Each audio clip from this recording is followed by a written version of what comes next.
अब काकड़ साहब हमारी लाइन पे हैं जनाब बुखारी साहब। जी काकड़ साहब अस्सलाम वालेकुम। सलीम बुखारी मुखातिब हूँ आपसे।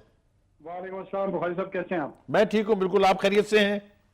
Good ji, good to hear. Kakar साहब मेरे अपने जाती इल्म में है कि वहां बलोचिस्तान में जो सूरत हाल है उसका आपको न सिर्फ इदराक है बल्कि आपको इतना कुछ मालूम है कि हमारी ख्वाहिश रही 2-3 दफा हम आपके पास आपके मेहमान बन के आए थे और वहां से वापस एनलाइटेंड आए थे, इसलिए कि हमें सूरत हाल वहां की समझ आई थी। यह फरमाइएगा कि जो टारगेट किलिंग के लेटेस्ट वाकयात हैं, 2 जिसमें एक दफा 15 हलाकतें हुई और अब 5 हुई हैं, इसको कैसे देखा जा रहा है वहां पर? बुखारी साहब देखें, जो गवर्नमेंट के सर्कल्स या फेडरेशन के सर्कल्स हैं, जाहिर है उनकी अपनी इंटरप्रिटेशन है। ठीक। और जो सेपरेटिस्ट हैं उनकी एंगल और उनका इंटरप्रेट करने का अंदाज मुख्तलिफ है। ठीक। मैं उन पे पहले कमेंट कर लेता हूँ। जी जी। वो मैसेजिंग ये कर रहे हैं, वो अपना व्हाट्सएप भेज रहे हैं, फेसबुक भेज रहे हैं, ट्विटर पे मैसेजिंग कर रहे हैं, पैगाम दे रहे हैं, दुनिया को भी दे रहे हैं, हमें भी दे रहे हैं। कह ये रहे हैं कि जी वी आर देयर और आप लोग हमारा कुछ नहीं बिगाड़ सकते हैं, वी आर इन कंट्रोल, और जब तक हम नहीं चाहेंगे यहाँ पे चीजें उस तरह स्मूथ नहीं होंगी। अब हमारा रिस्पांस क्या होना चाहिए या क्या होगा वो डिफरेंट है।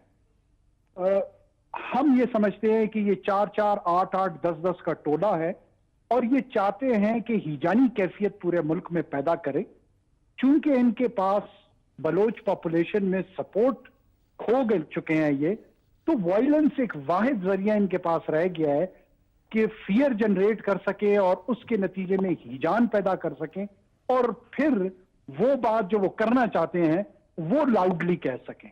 और वो बात क्या है? काकड़ साहब मुझे ये फरमाइएगा, आपको याद होगा बहुत सारी ब्रीफिंग्स में हम शरीक रहे, आप भी थे साथ में, जो वहां पर कार्रवाइयां ऐसे एलिमेंट्स के खिलाफ हुई हैं उनकी प्रॉपर प्रोजेक्शन तो 2-3 वजूहात की बिना पर नहीं हो सकती, इसलिए कि बर वक्त नहीं चाहते हम कि दुश्मनों को पता चले कि उनके खिलाफ ऑपरेशन होने वाला है। जो पाकिस्तान की हुकूमत और इसकी लॉ एनफोर्सिंग एजेंसीज जो हैं उनकी कार्रवाइयों पर थोड़ी रोशनी डालेंगे आपके, उसकी कामयाबियों का लेवल क्या है?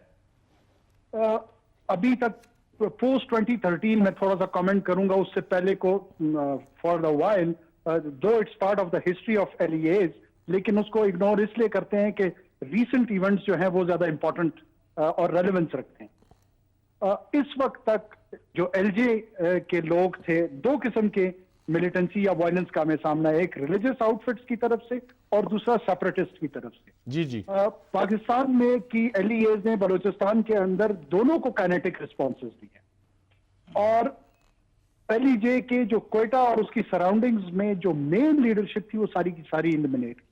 जो दाहिश यहाँ पर अपना फुटप्रिंट्स बनाना चाह रही थी, मस्तूम के अंदर एक बहुत क्लासिकल काउंटर इंसर्जेंसी ऑपरेशन हुआ और उनकी मेन लीडरशिप वहां से एलिमिनेट हो गई, जिससे उनको यहां पे पांव टिकाने में बहुत दुश्वारियां पेश आई और आ रही हैं।